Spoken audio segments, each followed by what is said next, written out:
to. Hi, I'm April Till-Fagan, principal at Pike County Primary School, and I'm here to talk to you today about the reason that I have asked all my parapros to do the ethics class at our Griffin RESA.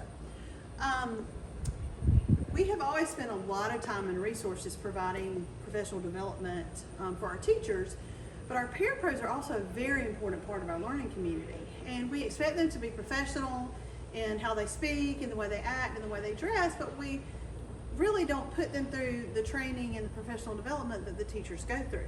So I wanted to find a way to just better support my parapros and help them feel more confident in their jobs. And so I thought the best way to do that would be to just begin where it all starts, which is with the Code of Ethics.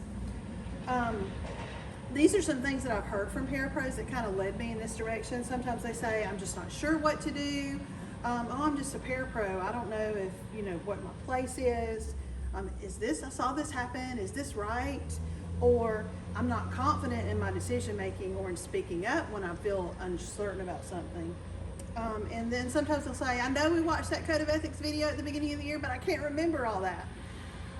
So I asked my parapros to take this class at RESA as a part of their professional development and their PLC work for this year. Their PLCs meet once a month. And so these two ladies have already taken the class. It's kind of a self-paced, do it at your own time. And so I just wanted to ask them a couple of questions to get an idea of their experience with the class so far. So we'll start with Ms. Smith. What's something meaningful that you learned in this class? What was the most meaningful thing that you pulled out of it so far? Probably just mandated reporter, knowing that if there's a need or you see a need for a child, just my job is to let our school counselor know so that they'll know that there's a need, like either maybe not there's any abuse or anything like that going on, but you see something up and the child needs extra help, I can go say it. I don't just need to tell my teacher that I can go and report that to her, right, so she can reach the child. So you feel more confident in that now than before. That makes sense. What about you, Ms. Yvonne? I believe it, like you mentioned earlier, directing more into parapros. It's me. This is part of my job description as well.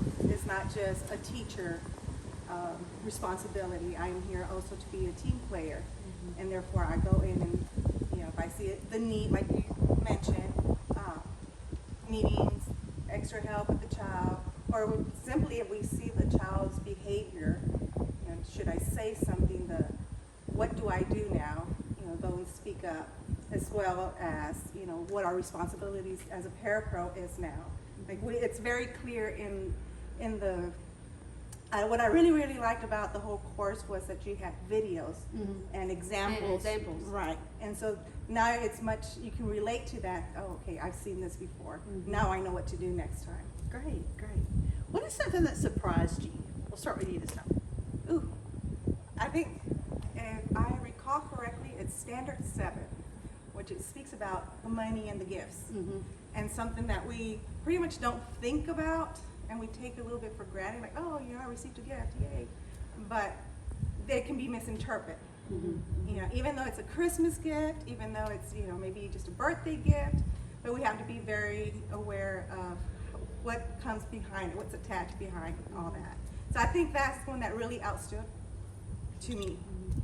What about you? Mine was the same thing, the gifts. Really? And we don't usually receive like money, it's usually gift cards or something like that. But now I'm aware that I need to be careful in receiving those. And even though in the course it did mention in the video, there are some districts that, they have like a limit. If it's, X amount of money, anything under that, it's okay. Anything over that, it's not okay. But for the most, it's best not to receive any, just so there will be no misinterpretation behind that. So I guess you probably wonder what it is for our district. That's Right. exactly correct. Good. Okay, this is a fun one. So if we had a brand new parapro come into the district, based on this class, what is some advice that you would give them in regards to ethical behavior? Or this class? My advice would be, eyes are on us all the time in the school and outside the school. And just to be aware to carry yourself in a way that you want to represent yourself and our school district. That is wonderful That is correct. advice. Yes. What about you, Well, Ms. Vaughn? I don't think I can tap that. That was pretty good. But that is good. I think, personally, looking at it as far as a work professional, it would be more, don't stand and wait to be asked. Yeah. We all play for the same team. Get in there. Same common Sometimes, goal. yes, we all have that same mission, which is our children, but in order to be able to, reach our children and be more productive, we have to help not only our teachers, but as well as staffs up in the front. If we have that extra time, that downtime, and, we have nothing else to do, let's go ahead and, be productive. Let's help out. You go into a classroom, you see a child struggling, get in there and sit with them. Don't be afraid of, well, I'm not sure if I should do that or shouldn't do that. Go on and be that friend. Because yes, again, in the course, there is a difference between friendship, but be that educator that you can be able to reach out and be positive, a positive impact to them. So I tell you guys this all the time. You may not have a teacher certification yet. Still working on getting y'all to do that. But you are teachers. And so I hope that doing things like this allows you to feel that support and that confidence that you need to be effective at your job. Oh, definitely. Thank you guys. And even our teachers will tell us we're all teachers around here. That's right. We are all teachers. We sure are. We are all teachers of children. Yes. There you have it. Thank you.